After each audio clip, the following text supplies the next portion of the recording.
Hi everyone, happy Monday. I'm still in my pink cloud after the Ed Sheeran concert. So welcome and good work, you all. I'm really happy with what you're doing. I'm going through a bunch of grading today, and I'm really seeing rather good stuff. So without further ado, let's get into a little bit more detail. Let me get into the class over here. I hope you can see the background there. Oops, let me make sure I'm not too big, taking up all the space. I'm learning this new software here. There you go, a little in the corner. All right, so today we are week 7 already. So we're doing the upper extremities. That's the arm muscle, shoulder, arm, and elbow muscles. We got a bunch of them. It's an interesting chapter. Of course, I really love this kind of stuff, obviously. That's why I'm teaching it. And as you can maybe see, I have some lectures that I did last year in person, like in the classroom, and I start going a little bit deeper in the biomechanics and stuff, explaining from my practice, because a lot of stuff is very explainable what I do. Otherwise, I wouldn't understand what to do. But it's cool because it does help people a lot. And so if any of you are interested, I'm shipping you guys those Monday mornings as links on the when I announce the Zoom. But when we look at the upper extremities, the extremity muscles, we look at, or I look at it this way. That's how I group it together. I look at muscles that anchor the shoulder into the trunk. And those are muscles that are attached mainly to the shoulder blade, the scapula, and then into the trunk area. And then I look at muscles that move the arm around. Well, actually, no. Then I look at muscles that anchor or hold the arm into the shoulder blade. And that's when we look at the rotator cuff muscles. Those are all attached here on the shoulder blade on the outside and then underneath. And then they grab the humerus on top here and pull it in. Basically, 3 in the back and 1 in the front. And those are the things that people get in trouble with, frozen shoulder and all that kind of stuff. Rotator cuff stuff, they call it too. The acronym SITS, S-I-T-S, stands for the muscles that are making up the rotator cuffs. And those are the supraspinatus, infraspinatus, right here, supraspinatus, infraspinatus, and these are in the back. Oops. Teres major is here, but that's not one of them. Teres minor is one of them. And then on the other side will be the subscapularis there. So those are those that then anchor and hold the shoulder blade. No, the arm into the shoulder blade. Oops, I'm the wrong thing here. All right, and then we have muscles that move the arm, that move the humerus. Generally, they are attached on the chest somehow, feeding into the arm. And then we have more arms that move. And so this moves the shoulder joint around the arm. And then we have the elbow movers. Those are generally attached in the upper arm and then reach down to the elbow more. So they're real here and then reach down in the front and in the back. And then lastly, we're going to talk about a few of the forearm muscles. Those are the ones that bring the flex the wrist, bring it towards us, or extend it back out again. So those are the muscles as we go. We don't go into the detail muscle on the hand, and I'm not going too deep on the finger movers. I'm mainly staying with the wrist movers. You might go deeper a little bit in the lap because you can touch it and it's really more palpable that way, which is totally great. But usually you learn a lot of stuff with you already going through these that we're doing. And clinically speaking, honestly, I'm mostly working the muscles that I'm covering here. I wanted to point out a couple of things. I have a couple of, I call them pro study tips. One of them is the cadaver clips. So we have cadaver videos that show us clips. Let me go through it real quick into one because it's really kind of cool. And you probably already picked some of that up. So see here, right, for example, the pronator teres is a muscle that brings the hand downward. And so what I did is I have from the American Surgical Corporation, I have video clips, cadaver clips. This one is 45 seconds that are cropped out that then you can see that muscle now let's look at the in muscles real pronation and supination. you know, in real There are life, two so to of speak. each. Of the two pronator muscles, the larger and more proximal one is pronator teres. See, it's very Along with graphic, several other muscles, you know, it but it's arises from the very medial clear epicondyle. and In addition, it has a boring small the way he deep head of talks, origin, but very which arises from useful this part of the ulna. because it's, you know, it's good. Here's It's the dry deep head of pronator teres. to the point.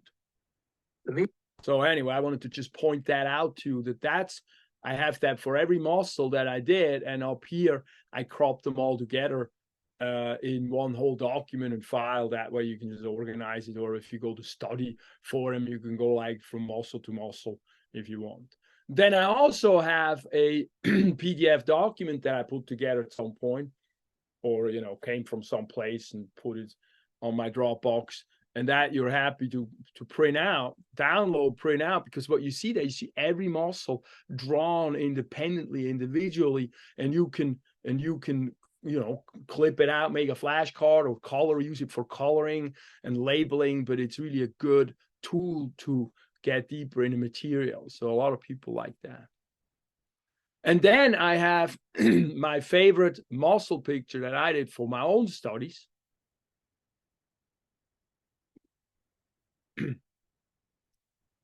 And that's mostly one that I use on an electronic format, because as you can see, it's very small, but what you can do on the screen, you can zoom in and you can see all the details. And of course, it's my language, because my writing, because I did it to help me in my clinic, but I figured it was such a helpful tool, because the pictures, the way that I found them in these textbooks, were very, very clear the way it draws it. So you're very happy to use them, and I wanted to share them. So you can see here's the triceps, I call it brachialis. And so you have to, of course, be a little bit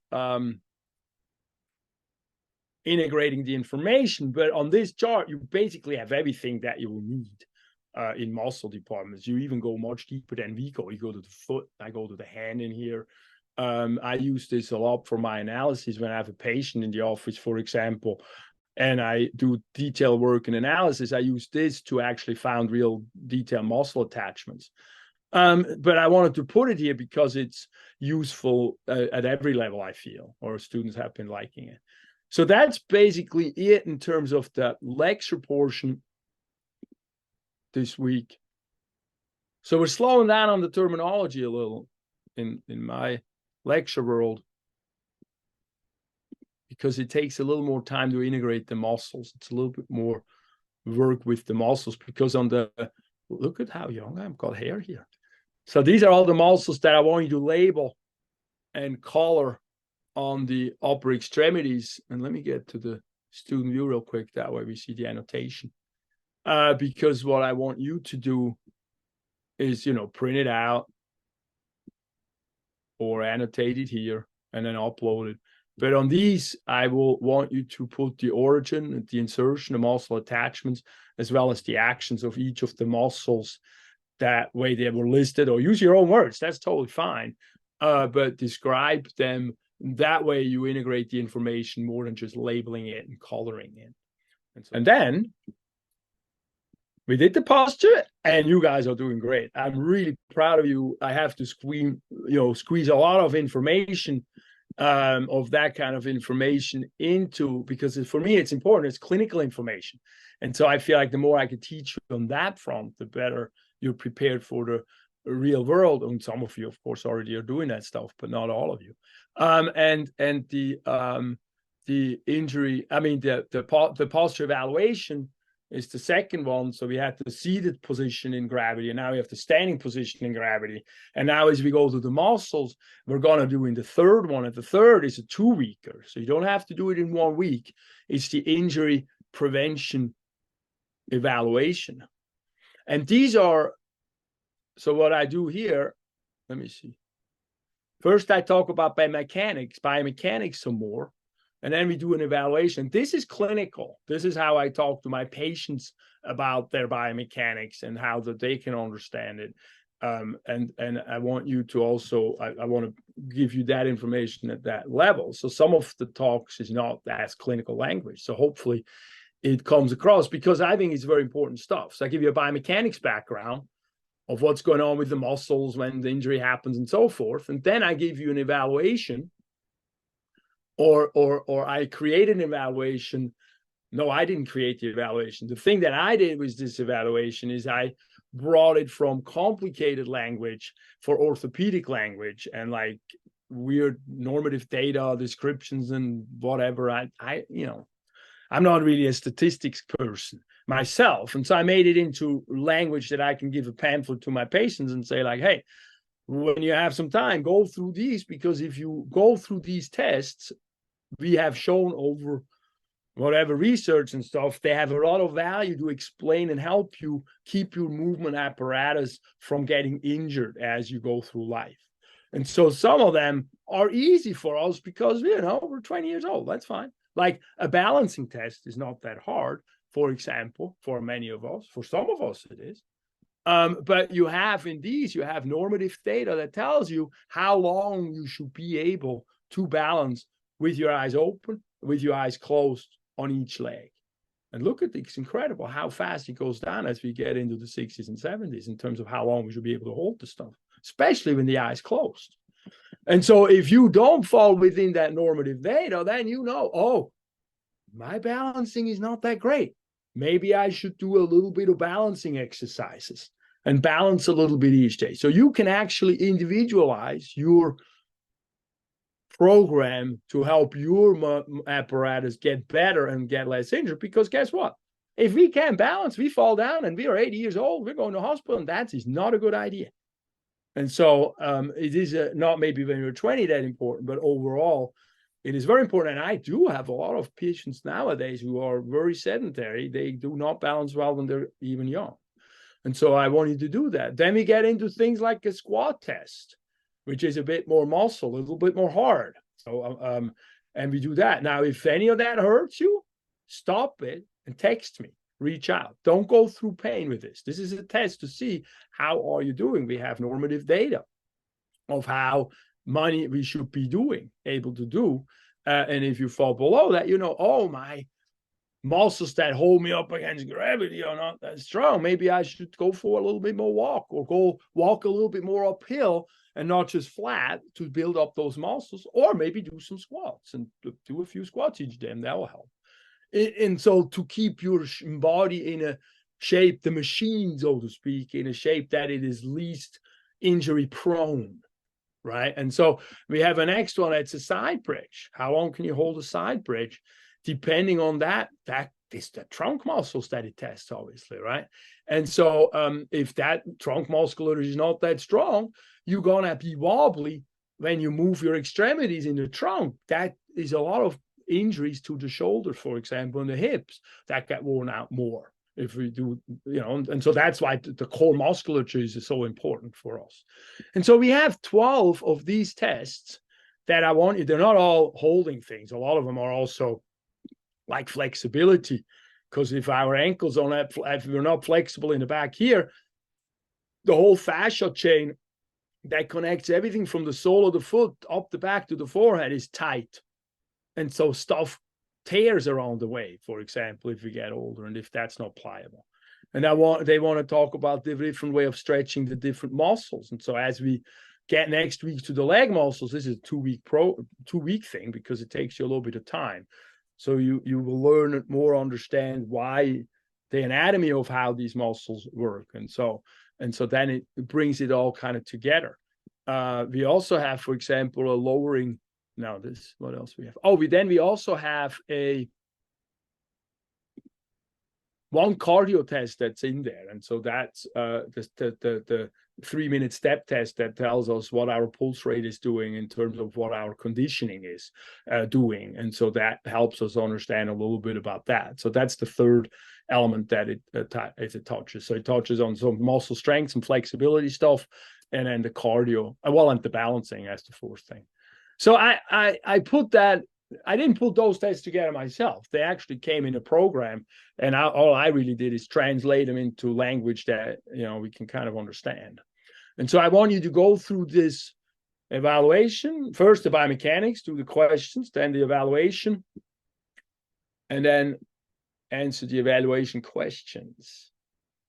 And then we implement, and you kind of create a little bit of a routine for yourself, and you do that routine for a little bit, and then, wait a minute. Yeah, you track it a little bit, and then you upload everything.